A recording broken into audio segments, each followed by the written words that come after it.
այս լեքսիկոնի առումով մի բան ասեմ, ընդհանրապես հայոց լեզուն շատ հետաքրքիր լեզու է, ասում են միայն հայոց լեզվում է, որ հարգելիս դիմելաձևը կարող է անցալվի որպես վիրավորանք, այնպես որ նայած ով ինչ է ուզում տեսնի ամեն մեկի խոսքերի տակ։ Իհարկե ոչ մեկի համար ցանկալի չի, առավել եւս մեզ համար, որպեսզի ազգային ժողովի նիստերը վերածվեն լեզվակռվի, մանավանդ այդ տիպի լեքսիկոնով, բայց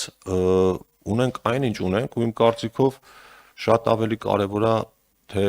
ինչով է զբաղված ընդհանրապես մեր ընդդիմությունը,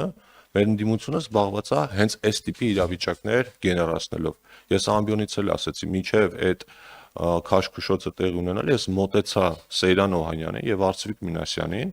եւ իրենց ասացի, որ ձեր կողմից ակնհայտ նկատվում է, որ դուք սադրում եք իրավիճակը, ուզում եք ինչ որ տեսարաններ լինեն ազգային ժողովում։ Ասացին ոչ, ասացի ոնց ոչ,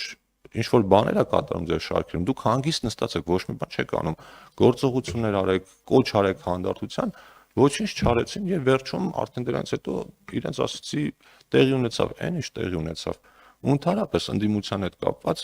այդ ինչից սկսեց այդ լարումը, երբ որ գլխավոր դատախազը հնչեցրեց թվեր ու ամբողջ խոսակցությունը, իմ կարծիքով հիմքերից մեկը դա էր։ Ես մի հատ էլ ուրիշ թիվ եմ ուզում հնչեցնել։ Մեր ընդդիմության падգամավորները բոլորը միասին 4 տարվա ընթացքում միասին վերցած 4 տարվա ընթացքում ստացել են ավելի քան 1.5 միլիարդ դրամ աշխատավարձ։ Ձեզ որպես լրագրողներ, օրինակ հետաքրքիր չի, հարկատուները մեր ընդդիմությանը ինչի համար են վճարել այդքան գումար։ Ինչ ավելացված արժեք, ինչ օգտակար բան են արել, բացի նման իրավիճակներ հրահրելուց։ Եթե ես ուզում եմ Այո, մերը հիմնավորված է, պարոն Կիրակոսյան։ Ես օրինակ օրվա ընթացքում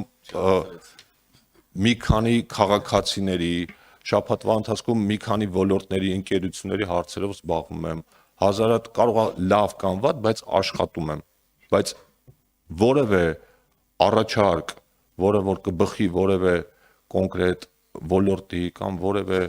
խավի շահերից տեսել եք, բացի մի քանի պոպուլիստական առաջարկները, որ հնչում են, որ գիտեն, որ օրինակ դա անհնար է իրականացնել, չնայած դրա իրականացման ցանկությունը մեծ է։ Օրինակ ես նախորդ գումարման ազգային ժողովից կարող եմ հիշել բազում օրինակներ, երբ ընդդիմության հետ համատեղ կամ իրենց կողմից բազմաթիվ նախագծեր են ընդունվել, առաջարկներ են արվել։ Հիմա մենք ունենք ընդդիմություն, որը անգամ ամենադրական առաջարկները մերժում է միայն այն պատճառով, որ դրանք ներկայացվում են քաղաքացիական պայմանագրի կողմից կամ կառավարության կողմից։ Երեք օրինակ ռազմարտունաբերական կոմիտեի մասին կարևոր նախագիծ էինք քննարկում,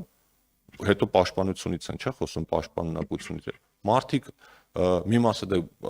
երևի քաղաքական նկատառումներով չեկավ նիստին մասնակցեց, մյուս մասն էլ կողմ չքվեարկեց, հետո ինչ որ բան հորինեցին, թե ինչի համար կողմ չեն քվեարկում այդ կարևոր նախագծին։ Ես նաև հավելեմ եւ կարծում եմ արդեն պետք է ամփոփենք,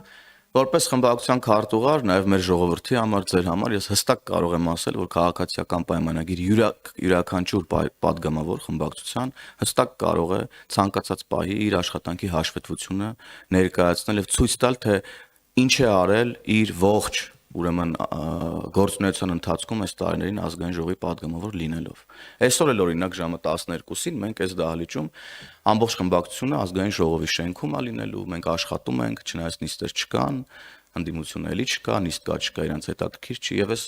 բրիֆինգն էլ 10-ին է եղել, շուտ ենք եկել, որ մենք կարողանանք մեր աշխատանքները կազմակերպենք, հասցնենք աշխատել։ Մենք աշխատում ենք եւ ուրեմն եւ այո, մեր քաղաքացիներին էլ ձեզ էլ այն մարդկանց հատկապես ովքեր գործուղել են ընդդիմության ազգային ժողով, կխնդրենք, որ հարցադրումներով հանդես գան, թե ինչ են արել այդ մարդիկ, որ հարկատուների այդքան փող են ստացել ու հələ մի հատ էլ գալիս են այլոց են փորձում մեղադրել այս կամ այն ուրեմն կոռուպցիոն գործարքների եւ չաշխատելու մեջ։ Շնորհակալ եմ ձեզ։ Չմոռանաք հավանել տեսանյութը եւ բաժանորդագրվել Civic AM-ի YouTube-յան էջին։